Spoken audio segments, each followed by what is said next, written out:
말씀과 함께하는 성경 통독 해설 시간입니다. 고도로 문명화된 사회일수록 법 체계가 잘 짜여져 있다는 사실을 우리는 발견하게 됩니다. 그런데 우리가 하나님의 말씀인 성경을 살피면서 하나님께서 이스라엘에게 주신 법들이 이 세상의 법들보다 때로는 더 정교하고 큰 뜻을 품고 있음을 보게 됩니다. 우리가 이미 알고 있는 것처럼 출애굽의 여정은 인류가 문명이라는 것을 자랑하기 훨씬 오래전의 일이었기 때문에 이것은 우리에게 더 놀라운 사실로 받아들여지기도 합니다.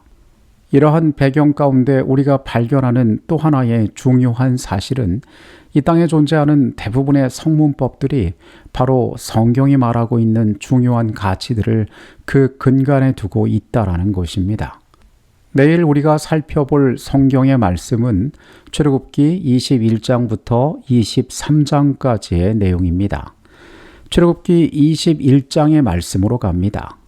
내가 히브리 종을 사면 그는 6해 동안 섬길 것이요 7째 해에는 몸값을 물지 않고 나가 자유인이 될 것이며 만일 그가 단신으로 왔으면 단신으로 나갈 것이요 장가들었으면 그의 아내도 그와 함께 나가려니와 만일 상전이 그에게 아내를 주어 그의 아내가 아들이나 딸을 낳았으면 그의 아내와 그의 자식들은 상전에게 속할 것이요 그는 단신으로 나갈 것이로되 만일 종이 분명히 말하기를 내가 상전과 내 처자를 사랑하니 나가서 자유인이 되지 않겠노라 하면 상전이 그를 데리고 재판장에게로 갈 것이요 또 그를 문이나 문설주 앞으로 데리고 가서 그곳에다가 송곳으로 그의 귀를 뚫을 것이라.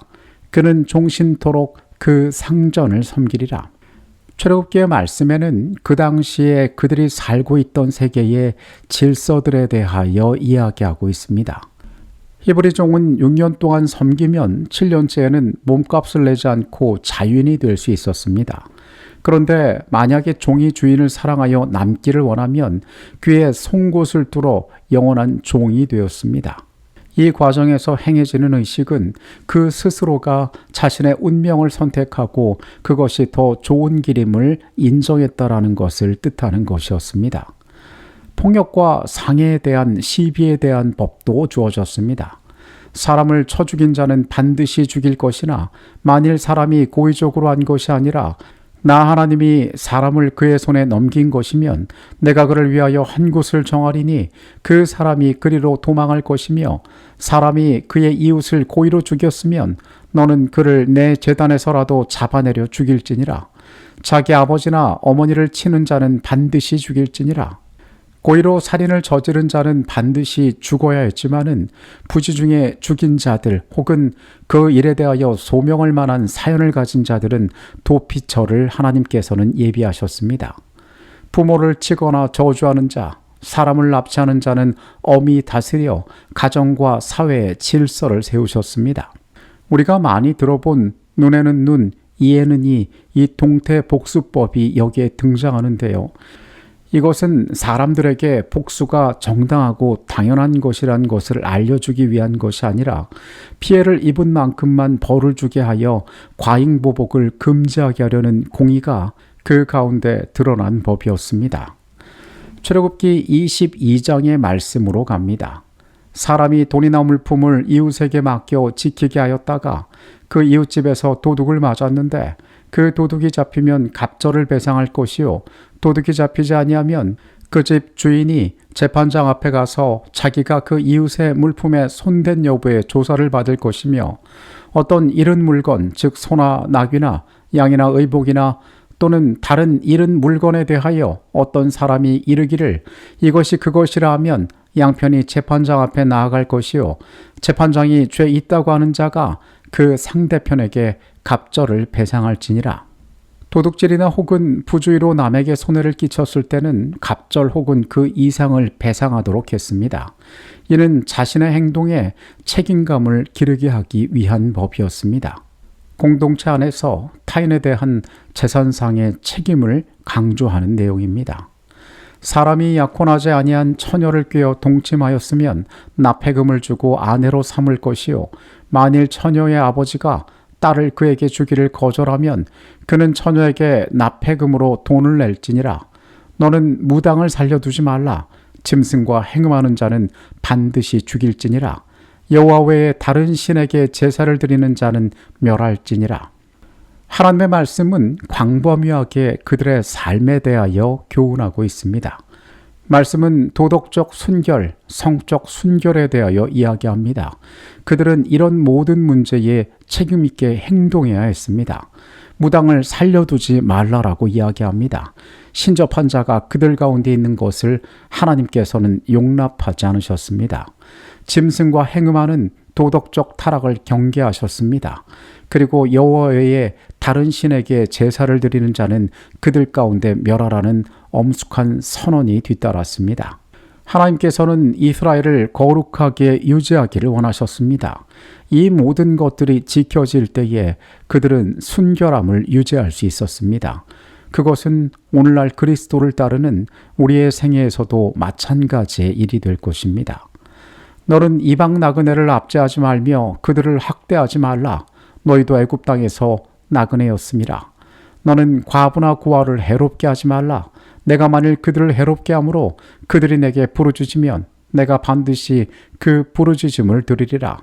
나의 노가 맹렬함으로 내가 칼로 너희를 죽이리니 너희의 아내는 과부가 되고 너희 자녀는 고아가 되리라. 우리가 이 명령들 가운데 볼 수 있는 매우 중요한 부분은 하나님께서는 사회적 약자를 보호하는 말씀도 우리에게 주셨다는 것입니다. 나그네, 과부, 고아는 성경에 등장하는 대표적인 약자들을 상징하는 그룹입니다. 가난한 자에게 돈을 빌려줄 때는 이자를 받지 말고 내가 겉옷을 담보로 잡았더라도 해가 지기 전에는 돌려주라고 말씀은 이야기하고 있습니다. 우리에게 합당한 질서가 존재하지만은 약한 자들을 어떻게 배려하고 그들을 도와야 할 책임에 대해서 말씀은 우리에게 가르쳐주고 있는 것입니다. 하나님은 자비로운 분이시란 사실을 드러내고 있습니다. 약자들의 부르짖음을 그분께서는 반드시 들으시겠다라고 말씀하십니다. 출애굽기 23장의 말씀으로 갑니다. 너는 거짓된 풍설을 퍼뜨리지 말며 악인과 연합하여 위증하는 증인이 되지 말며 다수를 따라 악을 행하지 말며 송사의 다수를 따라 부당한 증언을 하지 말며 가난한 자의 송사라고 해서 편벽되이 두둔하지 말지니라. 내가 만일 내 원수의 길 잃은 소나 나귀를 보거든 반드시 그 사람에게로 돌릴지며 내가 만일 너를 미워하는 자의 나귀가 짐을 싣고 엎드러짐을 보거든 그것을 버려두지 말고 그것을 도와 그 짐을 부릴지니라. 23장에 나타나는 이 말씀은 놀랍습니다. 이것은 오늘 우리가 살고 있는 시대에 가져다 놓아도 전혀 부족하지 않을 현명한 교훈들입니다.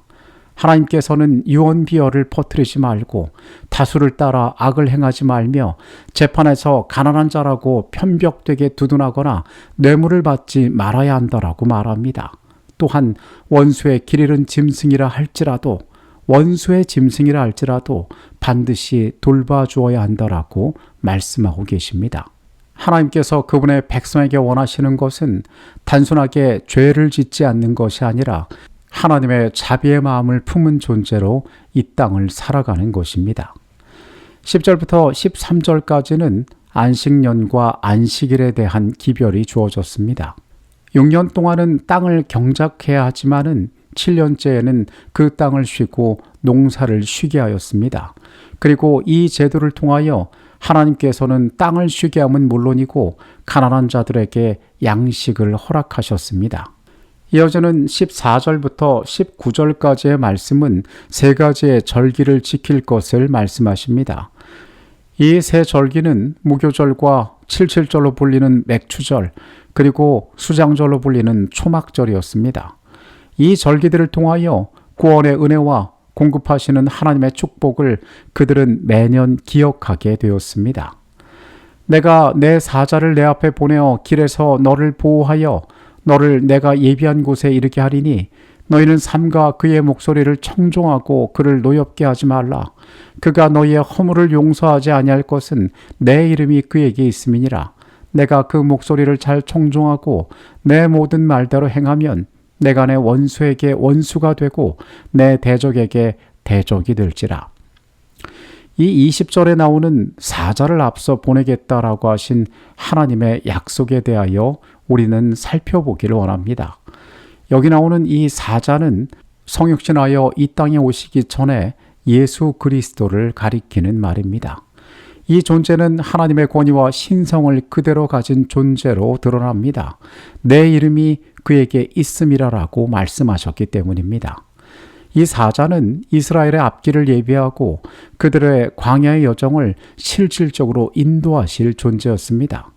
하나님께서는 이스라엘에게도 책임이 있음을 또한 말씀하십니다. 가나안의 우상들을 완전히 타파하고 그들과 언약을 맺지 말라고 엄히 경계하셨습니다. 그들이 순종할 때에 그들에게 어떠한 복들이 임할지 구체적으로 또한 말씀하여 주셨습니다. 우리는 하나님의 말씀 가운데 그분께서 어떠한 품성을 소유하고 계시며 그분께서 우리에게 무엇을 원하시는지를 바라볼 수 있습니다. 이스라엘을 거룩하게 구별하게 원하셨던 하나님께서는 여전히 우리도 거룩하게 구별하기를 원하십니다. 말씀 가운데 그분의 품성을 바라보고 하나님 앞에 순결하게 구별되는 존재로 우리가 살아가기를 간절히 원합니다. 평안한 밤 되시고 내일 말씀으로 다시 찾아오겠습니다. 하나님, 우리를 향하신 하나님의 선한 계획을 말씀 가운데 바라봅니다. 말씀에 드러난 주의 온전하심에 대하여 우리가 바라보게 하시고 주의 선한 뜻대로 우리가 구별된 존재로 이 땅을 살아가게 하여 주시옵소서. 예수 그리스도 이름으로 기도합니다. 아멘.